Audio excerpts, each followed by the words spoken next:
Hello, and welcome to A Dash of Salt. I'm Dr. Shelley Ann, and I'm so glad you're here. Whether you stumbled upon this podcast by accident or you're here because the subject drew you in, welcome. SALT is an acronym for Society and Learning Today. This podcast was created as an outlet for inviting fresh discussions on sociology and learning theories that impact your world. Each episode includes a wide range of themes that focus on society and everyday learning, whether formal or informal. So let's get stuck in, shall we?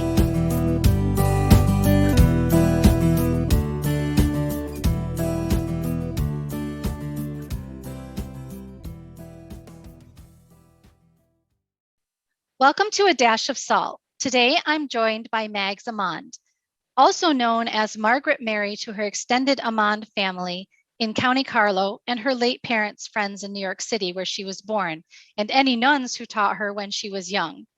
Mags has been retired for a few years after 35 years teaching at second level. In 2016, she signed up to do a part-time PhD in the School of Education in Trinity. Mags lives in Cavan with her family and really enjoys messing about with making stuff and claims to have a unique superpower, an infinite capacity for doing absolutely nothing. Mags is a wonderfully creative, positive, intelligent woman who has a really unique way of looking at life. I know that you're really going to enjoy our conversation today. I'm delighted to have you on the podcast to speak with you about your research on a form of informal continuous professional development among teachers all over the world. It's called TEACHMEET, where teaching professionals come together to encourage and edify and to teach each other through their own lived experiences. It is a completely voluntary organization, and I'm totally looking forward to finding out all about it. Welcome, Mags. Thank you, Shelley, for inviting me to the space of your podcast. I'm very excited about this. Can you tell us a little bit about yourself and about your program of research and your area of expertise, and what was the catalyst to do TEACHMEET as a PhD? Okay, I'll try and tie them all together maybe. I taught science, as you said, especially biology, and I used computers and digital equipment as much as I could in my classroom. But what has taken me here to this point with you to talk about my research and to TEACHMEET is probably two of my out of classroom areas in my life as an educator. And one of them, which probably also came from being the daughter of two parents for whom volunteering was a lifelong commitment, I got involved in the voluntary activities of two teacher professional networks, TPNs as we call them. All the acronyms will loom large in my research. And they were called the Irish Science Teachers Association, the ISTA. But in particular, the catalytic one was CESI, the Computers in Education Society of Ireland. I became active in CESI at a national level, and it's still very much entangled in my life and in my research. And the other thing that brought me here was during the 35 years in the classroom, says Methuselah, I stepped outside that classroom for 7 years and worked with the forerunners of the Professional Development Service for Teachers, the PDST, more acronyms. They were called the SLSS, the JSSS. And that's how I met TEACHMEET in the first place. A combination of those two outside classroom experiences took me in 2008 to meet this phenomenon called TEACHMEET. And the exploration of that phenomenon has now become the PhD I'm trying to begin to write up. I'm trying to figure out just what is its niche in the world of professional learning. What is the essence of it? Given that TEACHMEET has very little official, I'm using air quotes here, very little official substance anywhere. So from someone who has who is actually very passionate about lifelong learning, I love your learning journey, Mags. So you retired after 35 years as a teaching professional. You decided to take up a PhD, and you're very close to completing your research. How has your journey through the PhD been so far? Okay, so make a cup of tea, because I could be a while. I'm really happy to talk about the research journey from a part-timer's perspective. In particular, what I call the slow lane, and actually the journey itself, the physical journey, features really, really strongly. in this last 5 years and perhaps one more year to go. I live in Cavan. So the 109X bus that stops at every pillar and post on the N3 means that I have a 2.5 hour journey each way, each time I go into Trinity from my house to the lab in Trinity. And that's been a double-edged sword. It's given me loads of time for research reading, but it takes a toll on my body. And yet I love the in-person meeting with my supervisors and the chats with my fellow PhDs. But the distance meant that those face-to-face meetings were too infrequent. And those chats, you need them to bring about improvements in your thinking as you progress through the PhD. And maybe the only really good thing about this past year of at home on-screen learning is that we've all got much better at using the technology to bring those formative chats about. I'm thinking, say, in particular of last week. A lot of us from the School of Education, we were together for the postgraduate conference, and there was a discussion on the program about the application of the ethics process, but it went, because of the agility of the way we could use the tech, it went in every direction, and it forked from the official, I think, thing we were going to discuss right into the ethics of care. And because that conversation took place, I will now go back and revisit and audit my own ethics section and do some really reflective thinking and writing, before I progress. And those unexpected twists in the PhD journey, they've been really, really good. And for instance, I'm looking at you, Shelley. So you took the annual PG conference a couple of years ago and injected a completely faculty student mix into it with, say, I'm thinking of the session we had called The Good, the Bad and the Ugly, where everything was on the table and we could talk about it, and bringing in, so my heart soared when you brought in the Pechakucha, which is from the unconference world that I am studying. And we then turned to Gasta, and all of that is really important. So I've allowed myself the privilege of taking the slow route and having those formative meetings along the way. I don't have the stamina for marching through it like a full-timer was. So I stroll, I nap, I study for a while, I read, and it seems to be maybe paying off now. I'm not sure. The things like working out my methodology, like I had a dilemma for ages, couldn't figure it all out. It sort of solved itself along the way because I spent so long reading the literature. I was looking at organization theory and literature, and I tripped over the sense making. I realized that's what I'm doing. So that became my overarching methodology leading thing. I found when I was reading about open space technology, that's where TEACHMEET came from. I found appreciative inquiry in there. In a panic, one day I found IPA, interpretive phenomenological analysis, for my analytical method. And that's become a huge part of my life. I would add in one other thing. The other thing that's really important, and you know this because you've been part of it with me, the back channels of communication on the journey are really, really important. All our PhD buddies, particularly since we've been apart from each other, the WhatsApp groups, the connections with each other. Well, how are you doing this? How are you getting on with that? That is, to me, the lifeblood of my particularly the second part of my PhD journey. And it's lovely because I'm the elder lemon in the group, and being in the company of the youngsters is really, really energizing for me. And one other thing I will add in, this is part of kind of the circle of life. I did only start my PhD in my late 50s, and my dad was very ill at the time I was doing the application. And he and I talked about it. He hadn't long to live. We were talking about it around the time I would be chatting to Dad in the hospital, chatting to Trinity about the application process. And he loved this because he was the only person who knew besides me. And one day he sat back with a big grin and he said, I've just realized, like, you're nearly 60 and I'm still paying for your education. So that's a lovely part of the journey for me. quite a moving part when I think of it, but really, really good because of their involvement in volunteerism as well. I was just going to say really quickly, basically what Pechakucha is 20 images.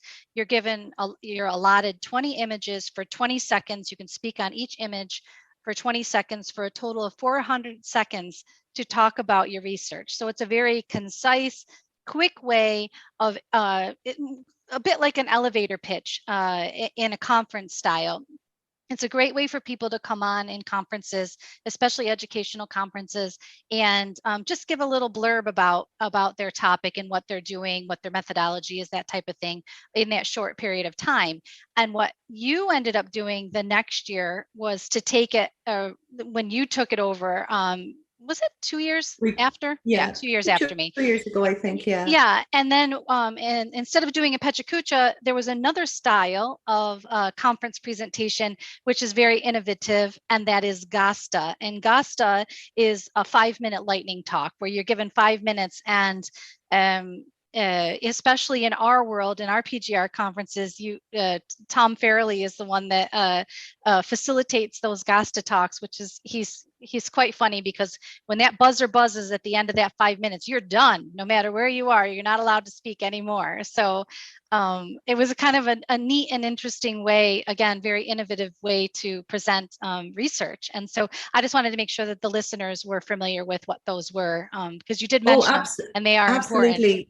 And it's really important because that short presentation style, the nano presentation we call it in TEACHMEET, is the lifeblood of TEACHMEET. And I have to say Pechakucha has been around for a fair while, but Tom he sort of reinvented the whole idea. He remixed the whole idea of the nano presentation to turn it into a really human, audience participative method. And it's just, we call him the Gasta Master. So it's coming out in my findings. It's very, very important that you have that human personal person-to-person feel to things. So yeah, thank you for clarifying that. What I need to do is, I've got immersed in things, and I take things for granted. I presume people know things. And Pechakucha is a Japanese style way of presenting. It came about in business originally, so not really for educational research or that type of thing. But Gasta, do you know what Gasta stands for? Gasta is quick, just do it. And that's Irish, right? Yes, it's Irish, and he makes us count. He counts it down in Irish, and it's great fun, particularly when he does it with an international group. So they've got to learn their 1, 2, 3, 4, 5. Yep. In Irish. We had it last Saturday as well, and it sort of energizes the room. You don't get anything in any great depth, but it's what my friend Sarah Jane calls a spragu. You get enough of an idea of what the person is doing that if it's of interest to you, you've found out where to go and find things out. It's a lovely, lovely injection to professional learning, and people really, really appreciate it. Yeah, like I said, it's innovative, it's fun. And I knew that Gasta was Irish, but I didn't actually know what it stands for. And I struggled to count to 5 in the beginning, but now I am able to do it whenever the Gasta comes up, which as an international person, it's good for me too. 3, 4, Kuig. Yeah. So, Mags, we are always learning. And I heard that you recently have come to a new awareness that is everything to you at this moment. What is that, and what does that mean for you? Yeah, I think I must have been telling everybody about it. But last week I was introduced. I went online to hear a Women in Research webinar with Ksenia Ebenade, and she called herself a pracademic. And I had I'd never heard the word before. And it was like an epiphany to me. Like, I found the move into academia strange the first time one of the TEACHMEETs I observed. It was a group in Australia, and the guy who was introducing me called me an academic from Trinity College in Dublin, and I nearly fell out of my chair. But when Ksenia said pracademic, and I've been reading up on it since, so I'm still in my practice, and I'm looking at it through an academic lens. Now, that makes me happier. It makes me sit happier within because I'm working, I'm studying within the community. Nothing about us without us, shines through. So it was lovely because all the way through my school years, one of the things as a teacher and professional development provider for my peers was I loved art. Well, it's attributed to Arthur Ashe. I don't know if he actually was the first one to say it, but start where you are, use what you have, do what you can. So I've used it kind of as an excuse to be slow at my research. I'm just doing what I can at the moment. And I saw it in action at a TEACHMEET one night. There was a very special TEACHMEET, the one where I was sitting back at a TEACHMEET in 2015. I was part of the audience really, and I was taking it all in, wondering what was it that was causing the joy in this room.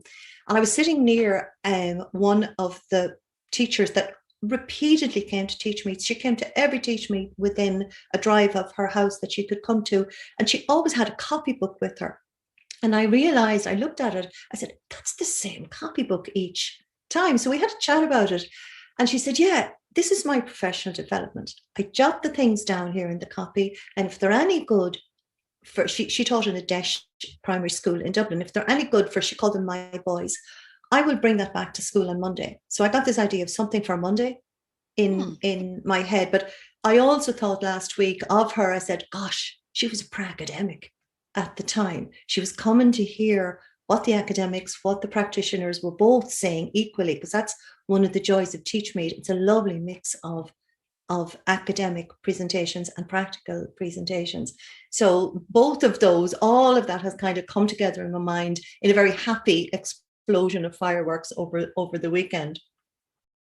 That's really actually quite interesting, and I love that something for Monday idea. And I also love that the way in which you say a pra-academic, because I did my PhD. I've been here in Ireland for 5 years, and I used to always tell people, I'm not an academic, I'm a practicing academic. And but I never would have thought, hey, let's combine it together and call it a pra-academic. I love that. It just gives you that idea that it's not always just about, researching and reading, and you've got your nose in books and purely from an academic sense, but that you're actually practicing and taking it out into the world. And for me, in the research that I did on volunteering, it was very important to me that I didn't want to be considered an academic or purely an academic, because volunteering is so community based, and it's about building those relationships. And though I was looking at identity, and I was looking at dispositions, and I was looking at learning, informal and formal learning, those types of things, I am out in the community, I'm part of the community, and I wanted to make sure that my research was more than just about something that sort of gets put onto a shelf, but actually becomes part of the community. So I really do love that pra-academic word, and I will probably steal that and use it in the future as well. So I will get you badges and we will wear them. Okay, sounds great. I understand that TEACHMEET is really a completely voluntary group type of a phenomena. And why is this, do you think? Yeah, I'm thinking about that is what I've been doing, I suppose, since the day I decided to do the PhD. And I think about how it started. There's a lovely photograph. It's out there online, and I call it Some Blokes on a Bridge in Scotland. It's from 2006.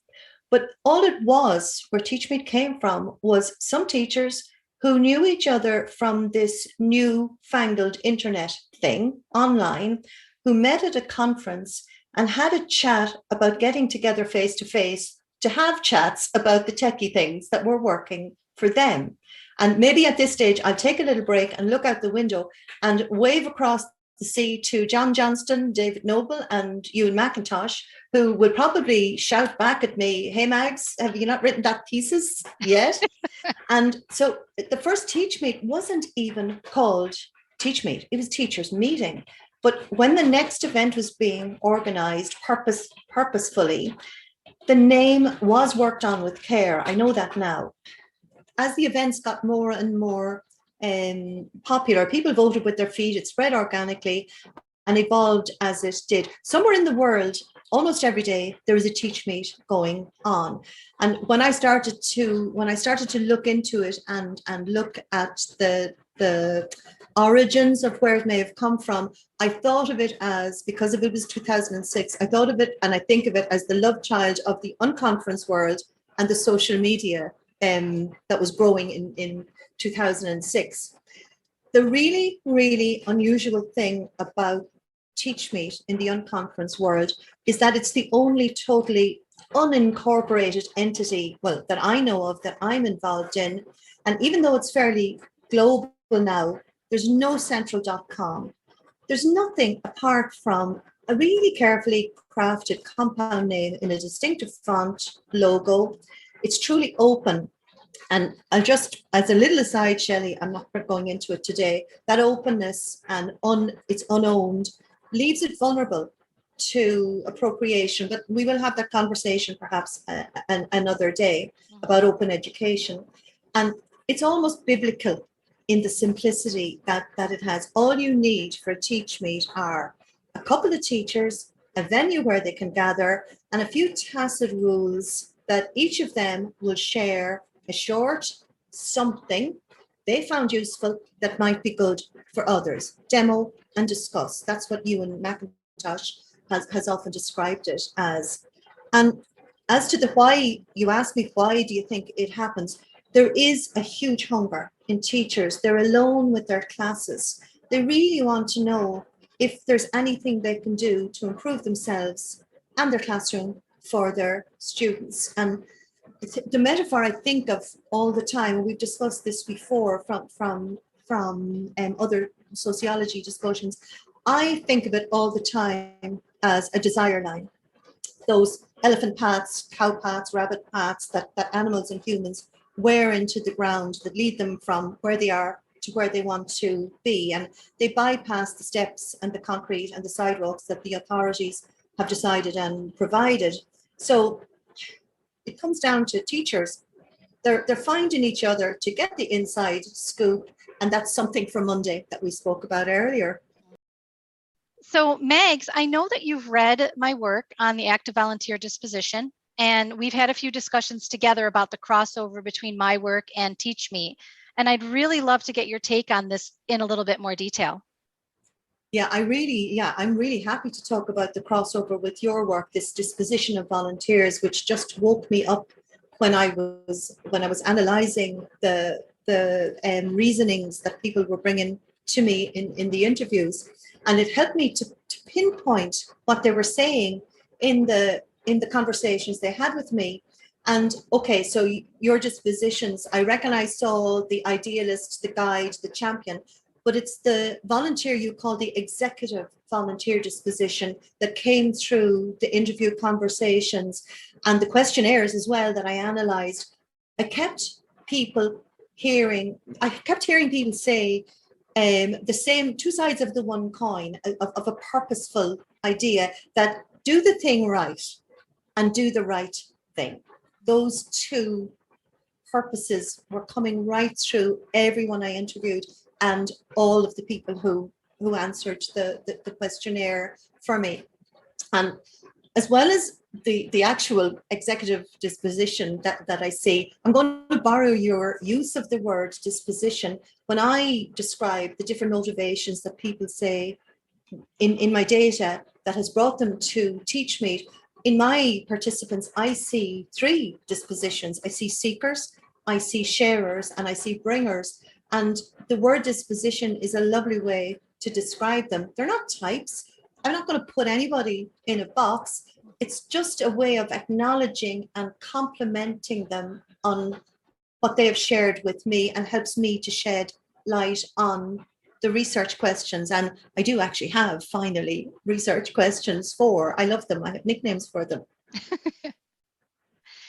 Yeah, that idea of disposition, I'm just going to piggyback on that for just a quick minute. Yeah. And what you were saying with the three dispositions that you're seeing, We should think about the word of disposition as being fluid, and it has that ability to mold and change and shape as we grow, as we mature in our knowledge and our understanding. And so your seekers could come along and be seekers, but then maybe as they continue to grow and they continue to be a part of the Teach Me, now they become sharers. And so they're not locked into that position of, oh, well, I was labeled a seeker, so I'll always be a seeker. A disposition has that ability and that air of fluidity that you can change and grow along with the learning that you get. Yeah, and I love what you've just said, because we've seen that in the circle of TEACHMEET, people who come along out of curiosity and kind of go, ooh, I want one of those, and become the person who brings it to others. So yeah, a disposition is a lovely sort of super cape to carry with you, but you can merge from one to the other. That's what I liked in your dispositions of volunteers. I could see, oh yeah, at one stage in part of my life, I was that guide. Yep. Now I'm that executive or idealist. Yep, absolutely.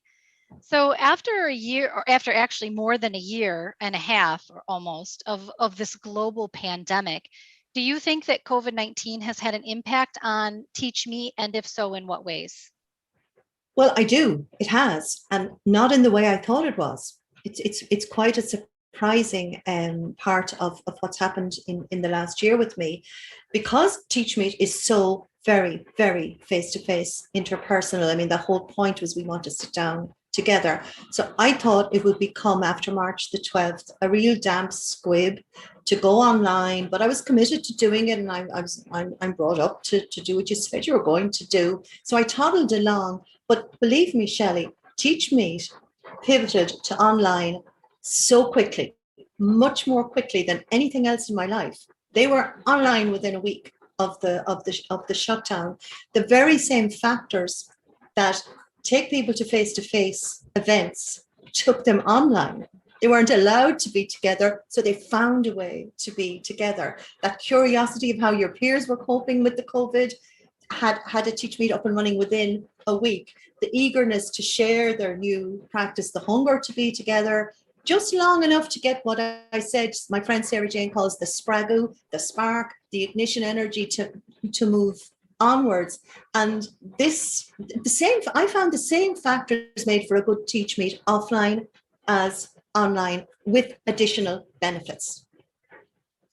And I think that it's really interesting because TEACHMEET is an informal form of CPD, and where a lot of continuing professional development, especially in the world of education, tends to be a Saturday morning workshop, or you have a release from work to be able to go to a workshop or something like that. That's very formalized. It's bullet points and slides. But you, I assume, are finding this ability and this desire for teachers to have this informal CPD, and that they may find it even more rewarding than formal CPD. I don't know, maybe that's something that comes out in your findings, but it's just something that strikes me as I've been doing some research on professional conversations, and you and I have talked about that as well. But yeah, it's part of it. It's coming through, and a lot of people would volunteer the fact that I went to the conference, but actually the unconference TEACHMEET the night before was where I got, where I did most of the learning. But it's amazing that I guess because of the informality and the ability to work together on the fly was part of the TEACHMEET community's way of rocking, moving, pivoting, whatever you want to call it, moving themselves lock, stock and barrel to what, again, use what you have, start where you are, was perhaps easier. And there was a lot of trust in the community, and they were able to leave the platforms, leave the dynamic parts of the platforms free for people to use as they wished. And listen, I know all too well that as you near the end of your PhD road, that often we're very eager. I'm eager to find out about you, to actually get into the meat of your research. And I know that you're probably very eager to shout out your findings to the whole world. But I also know that you have to be really mindful of what you can and can't share before your submission and before your viva. Is there anything, any nuggets of wisdom that you can share with us about your research on TEACHMEET before you submit? Well, I like the way you use the term nuggets of wisdom, because actually nuggets of wisdom are what I'm searching for when I'm using IPA, interpretive phenomenological analysis. What I'm searching for the nuggets of wisdom within what the TEACHMEET participants have given to me. Look, at the moment, Shelley, I'm wrangling with trying to iron out the filings into a legible chapter that has fidelity to the participants, and it's like tidying up your house before the visitors come. But there are huge, big, lovely emergent themes and results that I will come to in time. But there are two things I would like to talk about with no problem, because there's the two sets of data in which I was least involved. I had really nothing to do with them. I've a set of data from 15 TEACHMEETs that I went and observed. I did fly on the wall and open passive observation. So I had nothing to do with what went on. And I also have a beautiful set of responses to, at the end of the questionnaire, if you're allowed to answer, have you anything else to say? I have learned that is probably the most powerful thing in a questionnaire. So I went to, say, the observations of the TEACHMEETs. I went to 15. Some of them were huge. Some of them were tiny. Some of them were online. Some of them were offline. Some of them had loads and loads of people. Some had just 20. But in general, the average one was about 2 hours long, with maybe 10 speakers and 100 people in the room. And to be honest, apart from, the inability to provide refreshments and the informal setting, that was the only thing the online couldn't give. The same variables won out in the three of them, in the 15 of them. And the reason I have three in my head is that three key variables seem to be working at play in the good TEACHMEET. The main one being the MC, the Banan-Shi, the Farran-Shi. When we took it to Ireland, we adopted the Banan-Shi, Farran-Shi here. MC is what it's usually anywhere else. The second key variable is the power of the presenter and the presentation, both of them, content and context. And then the dynamics in the room, all three being tied up with the MC, of course, who, if they have a light touch and the ability to read a room or a Zoom, you'll recognize, anyone who's been to anything will recognize this. Keeping the timekeeping to order without being too bossy, keeping the thing flowing.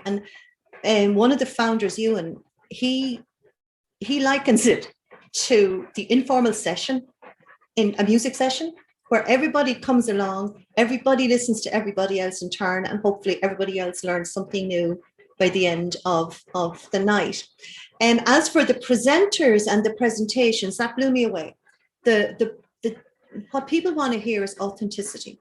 They want to hear the authentic story of another teacher in their classroom and what has worked for them. They do not want the dumping of the bullet-written PowerPoint thingy. And proof of concept of this for me was I didn't see much of it. I saw very little lecturing through PowerPoint. But when it happened, it was like the energy in the room had been sucked out. It's like everything turned off. I'm just, coming from my own observation notes on the fly. I mean, a lot of people talk about it. I saw it happen. And the part that I thought that wouldn't transfer, the part I was fearful of, because you get to be kind of, Irish mammy worried about your little baby TEACHMEET. But I was afraid that the dynamic of a good old, convivial face-to-face, have a bit of crack as well as learning TEACHMEET, I thought that wouldn't transfer, but it did. It really, really transferred, because once the person or the group organizing the TEACHMEET online realized the importance of, there are two things that matter in an unconference. One is called, I used to call it the law of 2 feet. Now for you can't be ableist, we call it the law of mobility. The freedom to get up and move away to someplace else if you're not thriving where you are, without any judgment, and to come back again afterwards. So the law of mobility, once breakout rooms were made free for people to wander to online, that worked. So online, offline, the law of mobility is really important. And the other one is, I'm calling it chat now because I'm online so long, I'm getting used to calling it chat. But what people go to teach me for is the conversations, the water cooler stuff, the in-betweeny thing, the turn into the person next to you and commenting on what you're hearing. Have you tried that? Can we do that? And that worked online. And that was the thing online that worked it could work much better, because when you're online, you can see the name of the other people who are there. And one of the TEACHMEETs I observed was the most dynamic TEACHMEET I have ever been to. The speaker was speaking in one window. The chat window was flying at a rate of knots. People were sharing links with each other, asking questions. What was that? He said, do it this way. Have you tried this? There was a whole new window literally opened within the world. So I was really, really happy about that sort of fear, my own bias, I suppose, that only face-to-face can be good.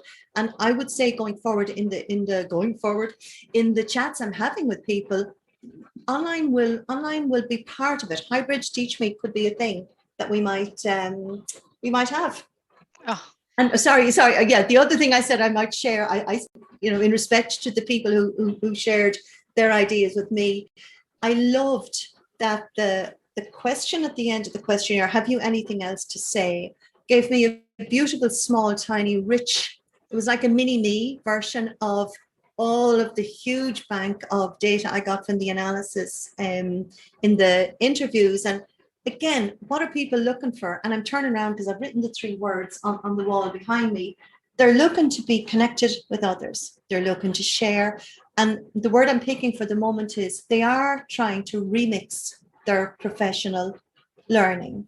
They're very, very serious about their professional learning, but they want to be, involved in it and to drive it more themselves. And I got huge riches in those. There were only 70 of them, loads and loads of people on that kind of free answer, kind of give me emojis and good luck and this is great and good for you. When I put those all aside, I had 70 sentences.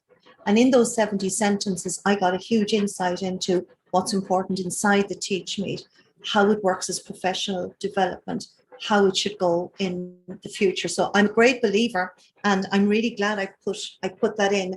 Leave an open space, be as open as you can to listening to and allowing people a space to place something unexpected items in the baggage area can be really, really useful. So for the moment, they're the 2 pieces I feel that totally and absolutely belong to others. I haven't interpreted anything from them in one way. I'm letting you know what I saw.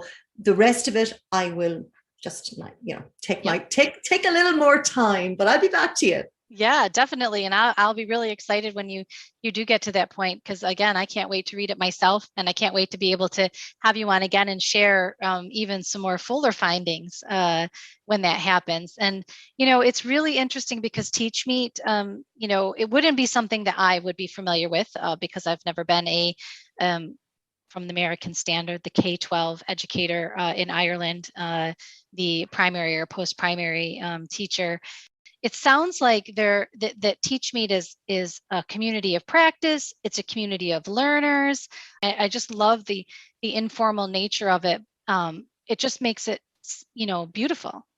Yeah, that's one of my research questions. It's the one I call situation, trying to glean from people who engage in TEACHMEET, where do they place it in their professional learning? And is it community practice? Is it professional learning, personal learning network, professional learning network, or professional development? Because when I listen to the chatter online, it's there since 2006. There's a huge bank of conversation going on all the time online. They're the 3 things I see people refer to. Best CPD ever. This is my PLN. We're in a community of practice here. Those sentences came at me over and over again on Twitter, on blogs, everywhere. So that's in the findings. I'm teasing that out, and along the way learning a huge amount myself. That's what I meant about the acronyms. Shelley, we could have a game of Scrabble here.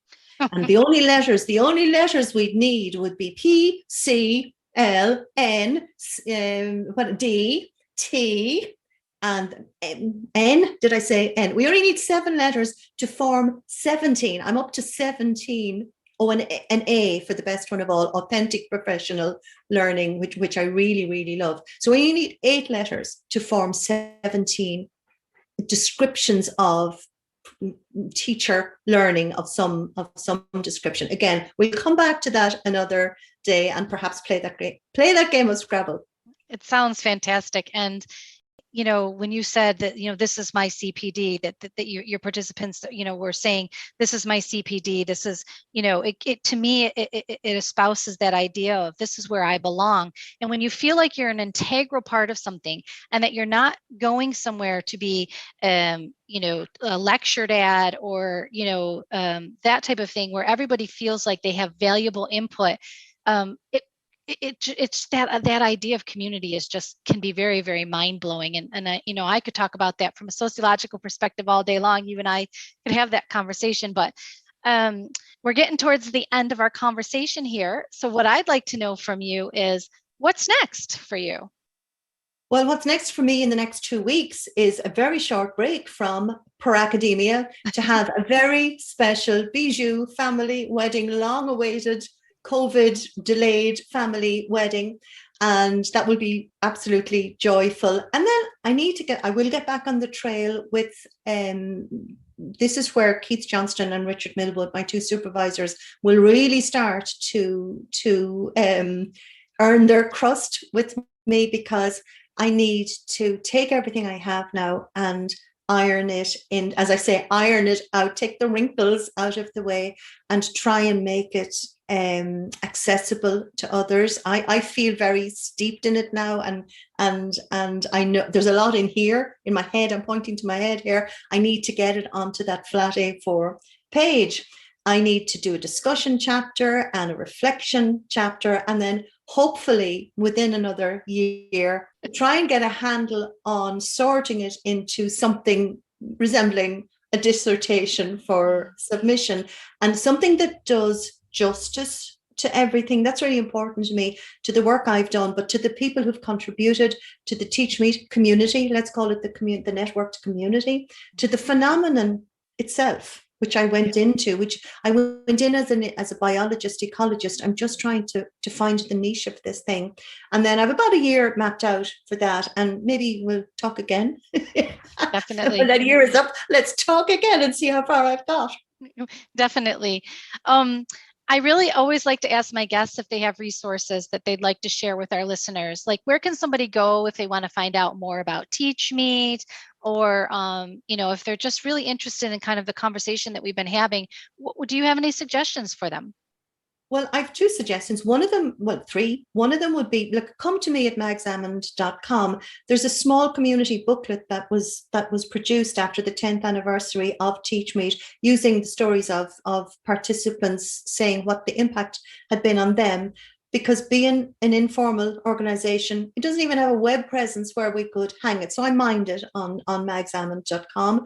Go to #TEACHMEET. That's a timeline on Twitter that's dynamic. It updates 3-4 times a day from all over the world. And like time zone stuff is really funny. It could update at 2:00 in the morning, saying we had our TEACHMEET and this is what happened. And if you want to read something, I wrote down the names of 2 books, if you want me to say them, Shelley. You want to understand the mindset of TEACHMEET is really the mindset of the unconference world. And all of that came from open space technology, and really technology is a misnomer, but Harrison owns books on how open space technology can be set up. You get a really good feel for the unconference movement from that. Or the last of the acronyms I mentioned, the APL, Anne Webster Wright, her book on authentic professional learning, which was her PhD as well. Both of those are invaluable to me, and I go back to them a lot. But you know something, Shelley, the big but is, I would say, the proper way to find out about TEACHMEET is to find one, sign up, go and learn about it from experience. Sit in the room where it happens. And I don't know anybody who exists who regretted doing that. And it is my ambition to get you to a TEACHMEET, Dr. Shelley Ann Garland. I would love it. Date. Great. Mags, it has been an absolute pleasure talking to you today and having you as a guest on my podcast. Thank you so much for sharing a bit of your research and, a bit of your stories and your anecdotes. The things that you've shared is just so insightful. And I thank you. It has been a real pleasure to have you today. Pleasure is all mine, Shelley. Thank you. Thank you.